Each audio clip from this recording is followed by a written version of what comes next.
제가 우리 교역자들에게 특별히 교육 부서를 담당하고 있는 교역자들에게 이제 자주 당부하는 이야기가 있습니다. 우리 청년들이라든지 또 교육 부서의 학부모님들 그리고 교육 부서를 섬기는 교사들이 공예배에 오늘 주일 1, 2, 3부 드리는 예배 공예배에 꼭 참석할 수 있도록 독려해 달라는 부탁을 이제 주기적으로 제가 하는 편입니다. 교육 부서의 예배도 이제 넓은 의미에서 볼 때는 하나님께 영광 올려드리는 시간인데 정확하게 표현을 하자면 교육 부서의 예배는 아이들의 신앙 훈련을 위한 모임, 그래서 우리는 경건회라고 부릅니다. 엄밀하게 말씀드리면 주일 예배 외에 다른 시간들은 무슨 기도회라든지 다른 명칭을 쓰는 게 맞는데 우리가 흔히 이제 섞어서 좀 사용하고 있는 편이긴 합니다. 수요 예배도 정확한 명칭은 수요 기도회, 구역 예배도 정확한 예배는 구역 모임, 구역 기도회 이렇게 되는 거죠. 이렇게 이제 다 영광 올려드리는 거니까 우리가 의미를 알면 그렇게 사용하는 것은 큰 문제는 없습니다. 하나님 다 받으시기 때문에요. 자, 그런데 이렇게 공적 예배와 우리 경건회 모임 등을 구분을 하는 이유는 우리 공적 예배 시간에는 말씀과 성례가 집행되기 때문에 그렇습니다. 하나님의 말씀의 선포와 더불어서 세례와 성찬을 베풀 수 있는 시간이 이제 공식적인 예배 시간이라는 거죠. 그리고 이 공예배는 시간을 정하여서 하나님과 시간을 맞추어서 정하여서 드리는 그런 시간입니다. 그래서 사실 공예배는 예배라고 하는 게 참 무거운 시간이거든요. 무거운 시간이고 중요한 시간, 가도 되고 안 가도 돼도 그렇게 할 수 있는 시간이 아니라는 얘기입니다. 하나님과 약속한 시간이기 때문이고 또 이 시간은 정말 하나님의 은혜가 임하는 아주 중요한 시간이기 때문에 그렇습니다. 그래서 우리는 여러분 오늘 하나님 예배의 자리로 나오셨잖아요. 그래서 예배 시간은 성도들이 하나님 앞에 나가는 시간이기도 하지만 더 아주 중요한 내용 중에 하나는 높이 계신 하나님께서 예배의 장소로 찾아오시는 시간이 예배의 시간입니다. 그리고 얼마나 중요한 시간입니까? 오셔서 하나님께서 복 주시는 시간이 예배 시간이라는 거죠.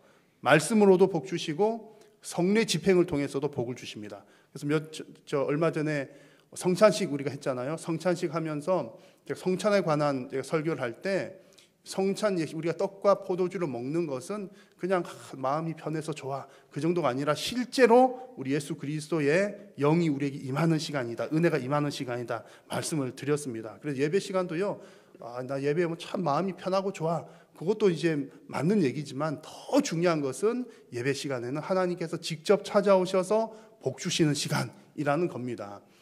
구약 시대에, 지금의 예배는 구약으로 말하면 제사잖아요. 구약 시대에 제사를 하나님께서 제정하실 때 이런 말씀하셨습니다. 같이 한번 읽어볼까요? 내게 토단을 쌓고 그 위에 내 양과 소로 내 번제와 화목제를 드리라. 내가 내 이름을 기념하게 하는 모든 곳에서 내게 임하여 복을 주리라. 아멘. 제사 때 제사 얘기인데 예배와도 똑같이 이어지는 내용입니다. 본질은 변하지 않기 때문이죠. 핵심이 뭡니까? 내 이름을 기억하고 기념하는 곳에 하나님께서 찾아오셔서 복을 주신다는 내용입니다. 물론 여러분, 하나님께서 찾아오시는 것은 나 개인에게도 찾아오시고 우리가 구역 예배로 모이든 가정 예배로 모이든 하나님의 이름으로 또 모이는 곳에 찾아오셔서 복을 주시는데 가장 공식적이고 중요하고 기본되는 시간이 주일 공예배 시간이라는 겁니다. 하나님께서 말씀의 사역자를 통해서 하나님께서 말씀을 직접 주시는 것이고 또 성례 집행을 통해서 하나님께서 복을 직접 주시는 겁니다. 그리고 예배 시간 마지막 시간에 강복 선언 하잖아요. 여러 번 말씀드린 것처럼 강복 선언은 그냥 축복 기도해 주는, 나 너 축복해, 너 축복해. 평소에 우리가 서로를 위해서 축복하면서 기도하는 시간이 아니라 하나님의 복을 그대로 내리는 시간. 그래서 강복 선언이라고 하는 거죠. 그런 시간이어서 예배는 여러분 우리가 생각하는 것보다 훨씬 영적이고 경건하고 중요한 시간입니다. 특히나 이 예배 시간은 우리가 막 찾아가가지고 하는 주세요 이 정도 해갖고 받기만 해도 참 고마운 일인데 하나님께서 복 주시려고 찾아오시는 시간이니까 얼마나 고맙고 참으로 중요한 시간인지 모릅니다. 그러니까 대충 할 수 없는 시간이라는 거죠. 여러분 사람 만나러 나갈 때도 얼마나 많이 준비들 하십니까? 이렇게 준비들 하시고 옷 잘 갖춰 입고 하는데 하나님이 찾아오시고 또 나도 찾아가고 만나는 그 시간이니까 우리 영적으로 육적으로 준비할 것들이 많다는 겁니다. 그래서 여러분 우리가 주일학교나 여러 봉사들을 하실 때에도 뭐 여러 가지 봉사들이 힘들어도 공예배 참석하는 것은 가장 우선적으로 해야 할 일이라는 겁니다. 선택의 여지가 아니고요.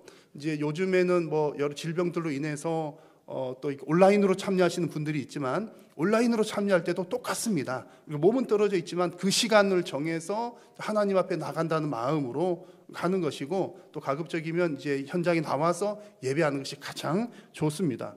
그래서 만약 여러분 교회 여러 가지 봉사를 하시다가 너무 힘들어서 두 가지는 못 하겠어요 라는 분들이 혹 계신다면 여러분 봉사는 안 해도 됩니다.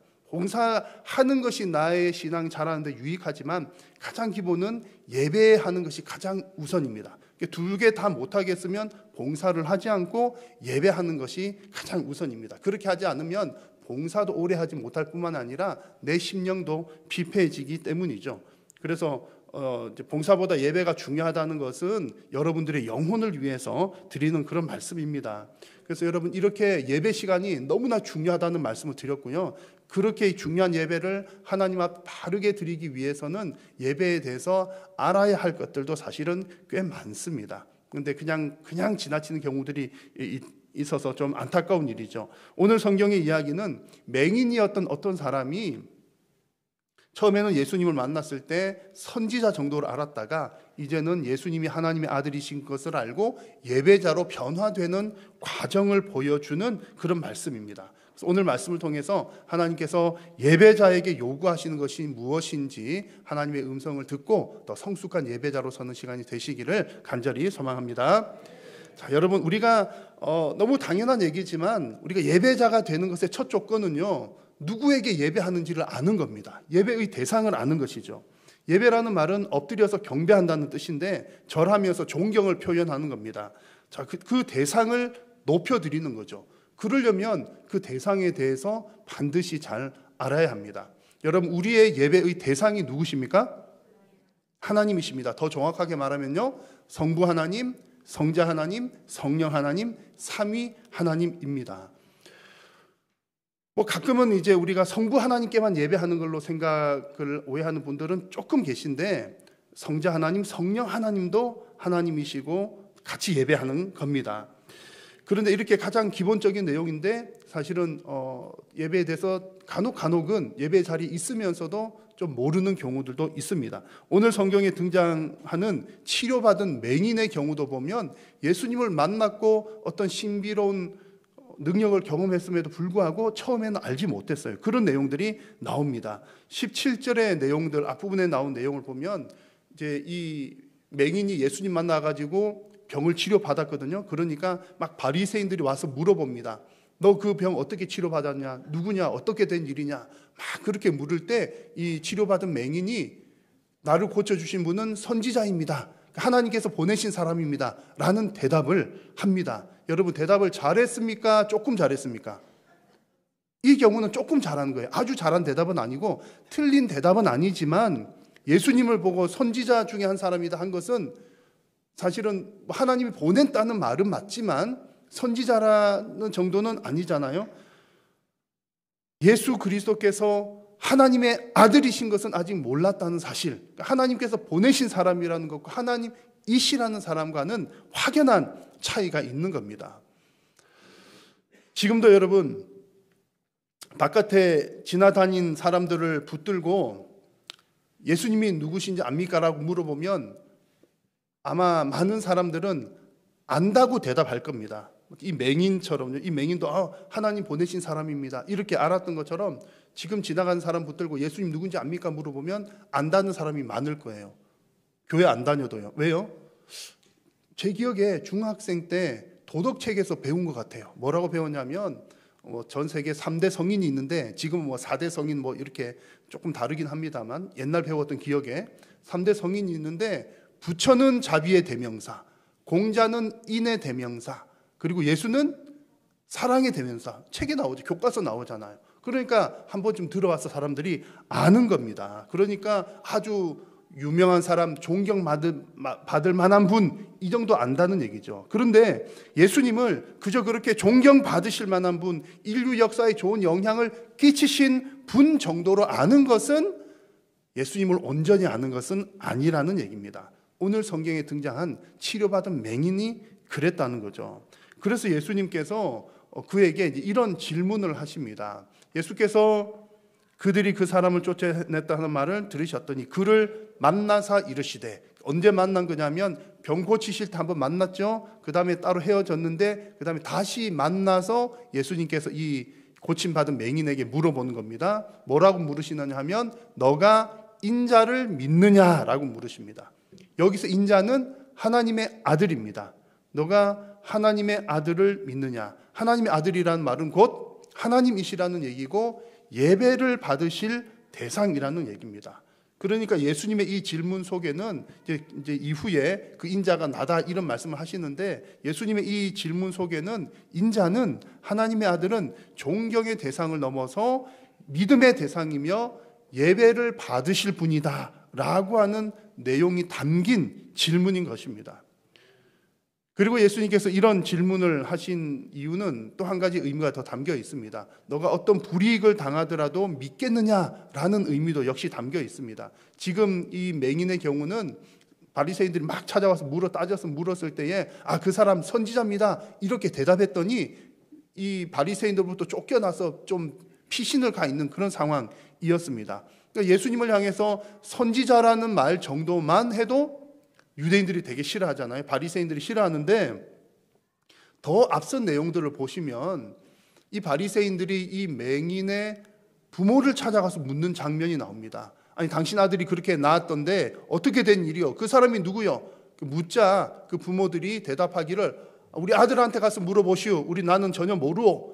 그렇게 대답했던 이유가 예수를 그리스도라고 하면 유대교로부터 출교를 당하기 때문에, 출교 당한다는 것은 그 공동체에 속하지도 못하고 먹고 살기도 힘들고 여러 가지 문제들이 생기는 겁니다. 그래서 예수님께서 내가 인자를 믿느냐, 예수님은 또 하나님의 아들은 믿음의 대상이라고 이렇게 물어보는 것은, 믿음의 대상이라는 말은 어떤 핍박을 당하더라도 어떤 환난이 있더라도 예배할 대상이 되신다는 사실을 품고 있는 내용인 것입니다.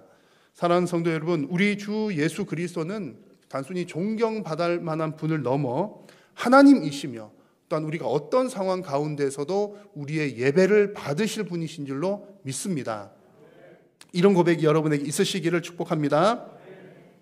자, 여러분 이제 그런 믿음이 있으신 줄로 저는 생각은 하는데, 한 가지 질문을 드려보겠습니다.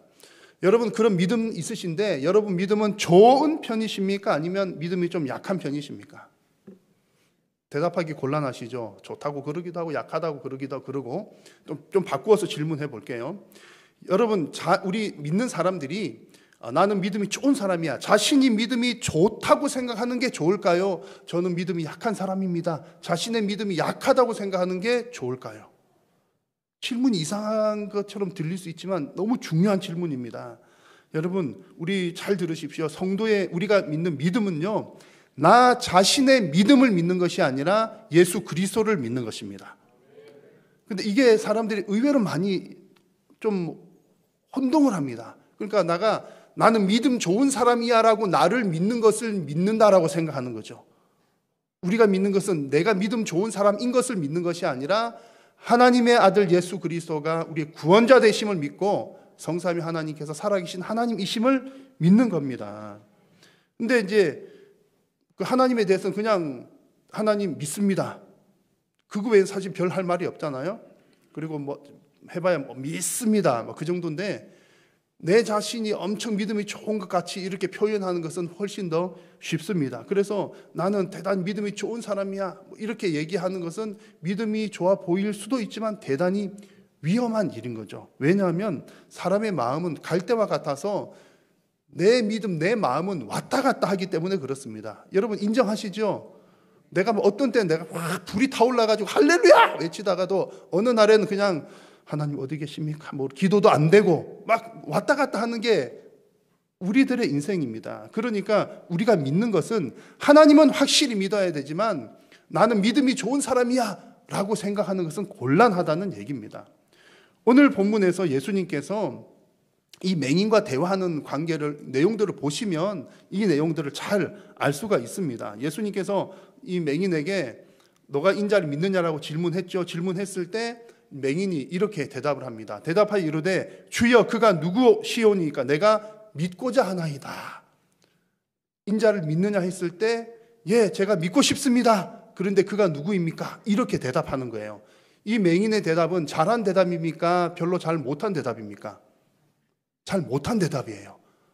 믿고 싶습니다라고 하는 거 보니까 잘한 대답인 것처럼 보일 수 있지만 잘 못한 대답이라는 얘기입니다. 왜냐하면 지금 하나님의 아들을 눈앞에 두고서도 그 하나님의 아들 예수님을 믿지 못하는 단계이기 때문에 그렇습니다. 큰 기적을 경험했어요. 예수님께서 눈을 뜨게 해주셨는데 그런 큰 기적을 경험하고서도 이분은 능력 많으신 분이로구나, 선지자이로시구나, 하나님께서 보내신 사람이 맞구나, 그 정도로만 생각을 했다는 겁니다. 그것도 완전 틀린 얘기는 아니지만 예수님은 하나님의 아들, 곧 하나님이신데 그 사실은 깨닫지 못하고 있다는 얘기입니다. 보고서도 정확하게 믿지 못한 상황이라는 거죠. 근데 여러분, 맹인만 그럴까요? 사실 우리들의 모습이 이 맹인들과 이 맹인의 모습과 사실 똑같습니다. 여러분들 오래되셨을 수 있지만 여러분들이 처음 예수님 믿을 때를 한번 떠올려 보십시오. 누군가 여러분에게 복음을 전하거나 여러분 혹시 기도하다가 어떤 특별한 경험을 했을 때 처음부터 예수님 믿으신 분이 있으십니까? 누가 처음 여러분 예수 믿으십시오, 예수님 하나님 아들입니다 그럴 때 아멘 믿겠습니다 한 분이 있으실까요? 막 기도했는데 하나님 딱 들어주셨는데 하나 기도 응답 받았으니까 바로 믿자, 그런 분이 계실까요? 아마 없을 겁니다. 있을 수도 있지만 대부분은 그렇지 않습니다. 물론 그 순간에도 우리에게 복음 전하고 기도할 때 응답 받고 그러면서 하나님께 성령께서 우리의 마음을 흔들어는 놓지만 분명히 처음에는 의심들을 대부분 합니다. 그래서 뭔가 이렇게 하나님께서 놀라운 역사를 보여주셔도 처음엔 그런가? 진짜 하나님이 계신가? 라고 생각이 들었다가도 아니야 우연히 생겼겠지, 어쩌다 보니 이런 일이 생겼겠지 라며 부인합니다. 근데 그러다가 그런 일들이 반복되다 보면 어느 순간 정말 하나님이 살아계시는구나, 더 이상 부인할 수 없을 때 우리에게 믿음이 확실하게 생겨나는 거죠. 그래서 여러분, 우리는 사실 믿음이 좋은 사람이 아니란 얘기입니다. 오늘 성경에 나온 맹인도 그렇고요. 예수님께서 눈 고쳐주셨는데 바로 못 믿었잖아요. 우리들도 하나님께서 응답해 주시고 역사해 주시고 기적을 베풀어 주셔도 즉각적으로 못 믿는 경우들이 많습니다. 보고도 믿지 못하는 연약한 사람들이라는 거죠. 왜 우리는 이렇게 기적을 보고서도 못 믿는 경우들이 많을까요?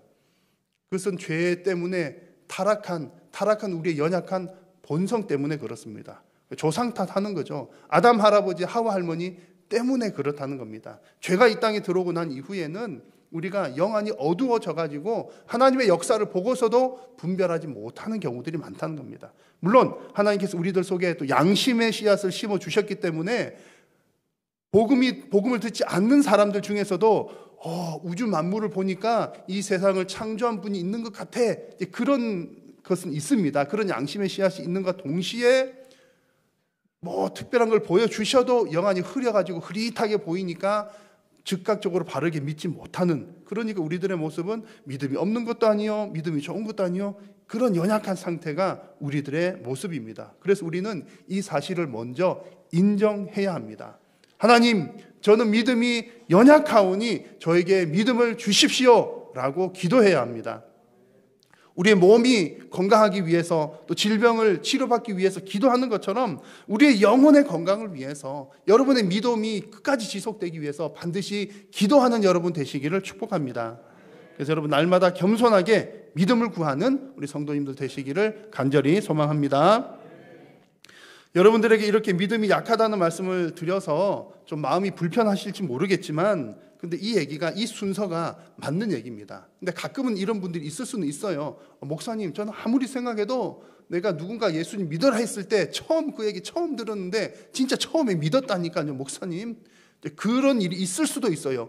그런 일이 있는 것 역시 내가 믿음이 좋아서 그렇게 믿은 것이 아니라 성령께서 강력하게 역사하셔서 믿어졌다는 얘기입니다. 그래서 핵심은 하나님께서 우리를 찾아오셔서 믿게 하신다는 사실입니다. 그 얘기를 하는 거죠. 오늘 예수님 시대에는 지금은 성령께서 우리를 찾아오시지만 예수님 시대에는 성자 예수님이 그 땅에 계셨기 때문에 예수님께서 찾아가셔서 믿게 하시는 겁니다. 오늘 이 맹인에게도 병 고치실 때도 찾아가셨지만 그 이후에 다시 한 번 더 찾아가셨습니다. 그래 가셔가지고 너가 인자를 믿느냐 물었죠. 그러자 이 맹인이 대답하기를 예 믿고 싶습니다. 그런데 그분이 누굽니까? 이렇게 대답을 했잖아요. 그렇게 대답을 하자 예수님께서 또 이렇게 말씀하십니다. 한번 같이 읽겠습니다. 예수께서 이르시되 내가 그를 보았거니와 지금 너와 말하는 자가 그이니라. 아멘. 여러분 여기서 너가 그를 보았거니와 이 말은 이미 지나간 내용을 말합니다. 너가 그 사람 확실히 봤어. 이미 과거에 봤어. 그러니까 이미 다 이루어진 일입니다. 하나님께서 다 보여주셨다는 얘기죠. 근데 너가 하나님이 다 보여주셨는데도 너가 못 믿었구나. 그런 뜻입니다. 그러고 나서 뒤에 하시는 말씀이 지금 너와 말하고 있는 내가 그 인자다. 하나님의 아들이다. 라고 예수님께서 대답하시는 겁니다. 예수님께서 이렇게 재차 찾아오셔서 이 맹인에게 말씀하여 주셨을 때 비로소 이 맹인이 드디어 마음 가운데 믿음이 생기면서 예수님께 대답합니다. 주여 내가 믿나이다. 여러분 믿음은 하나님께서 우리를 찾아오실 때 형성된다는 사실을 다시 한번 강조해서 말씀드립니다. 별다른 기적을 체험하지 않고 믿은 분들 다 똑같습니다. 하나님께서 찾아오셔서 우리를 믿게 하셨습니다. 제가 이것을 강조하고 또 강조하는 중요한 이유가 있습니다. 우리가 믿을 때 우리 바보처럼 멍청해 서서 그런 목사님 하나님 찾아오시면 하고 가만히 있다가 그냥 믿게 되는 건가요? 그런 건 아니에요. 하나님께서 우리를 찾아오셨을 때 우리의 역할도 있습니다. 우리의 역할은 하나님의 부르심에 순종하는 겁니다. 아멘 하는 거죠. 순종하는 역할이 있습니다. 그 순종하는 것은 우리의 선택입니다. 하나님께서 우리에게 자유의지를 주셔서 선택할 수 있도록 해 주셨기 때문이죠. 그래서 아담 할아버지, 하와 할머니는 선악과 먹지 말라는 것 잘못 선택, 순종하지 않은 선택을 해서 지금 우리가 이렇게 됐잖아요. 잘 살고 있지만 어쨌든 죄가 이 땅 가운데 들어온 겁니다. 그럼에도 불구하고 우리에게 그런 선택이라고 하는 자유의지가 있음에도 불구하고 어떻게 믿음을 갖게 됐습니까? 물어보면 내가 내 믿음을 선택했습니다 라고 대답하지 않고 하나님께서 믿게 하셨습니다 라고 고백하는 겁니다. 이렇게 고백하는 이유는 이 구원의 역사가 전적으로 하나님으로부터 시작되었음을 고백하는 것이고 나의 공로는 전혀 없음을 고백하는 겁니다. 이 구원의 여정에 나라고 하는 것이 내가 뭐라도 했으니까 내가 구원받았겠지라고 하는 나라고 하는 것이 0.00001%라도 들어가게 되면 여러분 이 수많은 이 영적인 이 여정에서 수많은 문제들이 생겨나는 겁니다. 우리가 구원받는 것의 전제 조건은요, 우리가 전적으로 타락한 존재라는 것으로부터 시작됩니다. 죄가 이 땅에 들어왔기 때문에 우리는 다 전적으로 타락한 존재들입니다. 전적으로 타락한다는 말은 죄인 아닌 사람이 하나도 없다는 거고 죄 없는 사람이 전혀 없다는 거죠. 근데 전적으로 타락한 사람이 회심할 그런 마음, 그런 용기, 그런 어떤 결단, 그런 여지가 있을까요? 없다는 얘기입니다. 그거 있다는 것 자체가 전적으로 타락했다는 말과 상반되기 때문에 내 속에서 그런 의의가 조금이라도 있을 수가 없는 것이죠. 그리고 이후에는 내가 0.00001%는 그래도 내가 잘했죠. 내가 뭐 했으니까 구원받았겠죠. 라는 마음이 나중에는 교만한 마음이 들어서 나의 의가 나를 구원했다라고 나 스스로를 구원자로 만드는 심각한 오류가 생겨나게 되는 겁니다. 그러므로 여러분 우리가 성도가 할 일은요, 그러면 하나님께서 우리를 찾아오시고 우리를 믿게 하신다는 이 말씀 가운데 우리가 성도가 할 일은 무엇입니까? 성도가 할 일은 그 사실을 인정하면서 찾아오신 우리 하나님의 은혜에 감사하는 겁니다. 감사하는 것. 그리고 나는 믿음이 약하니까 이 믿음을 끝까지 지켜나갈 수 있도록 겸손하게 하나님 앞에 하나님 믿음을 지킬 수 있도록 도와주십시오라고 기도하는 겁니다. 성도가 하는 일은 찾아오신 하나님께 감사하고 믿음을 지켜달라고 기도하는 일입니다. 지금도 하나님은 이 예배 시간에, 공적 예배 시간에 말씀과 성례를 통해서 성도를 찾아오시고 우리의 영혼을 건강하게 만들고 계십니다. 그래서 우리가 예배가 아니고서는, 하나님의 말씀을 듣지 아니하고서는 우리 영혼이 자라나갈 수가 없는 것입니다. 여러분, 우리가 하나님 믿고 예배자가 된 것과 지금도 우리의 믿음을 유지시켜 나가는 것은 전적으로 하나님의 은혜임을 고백하시면서 감사하는 성도님이 되시기를 간절히 소망합니다.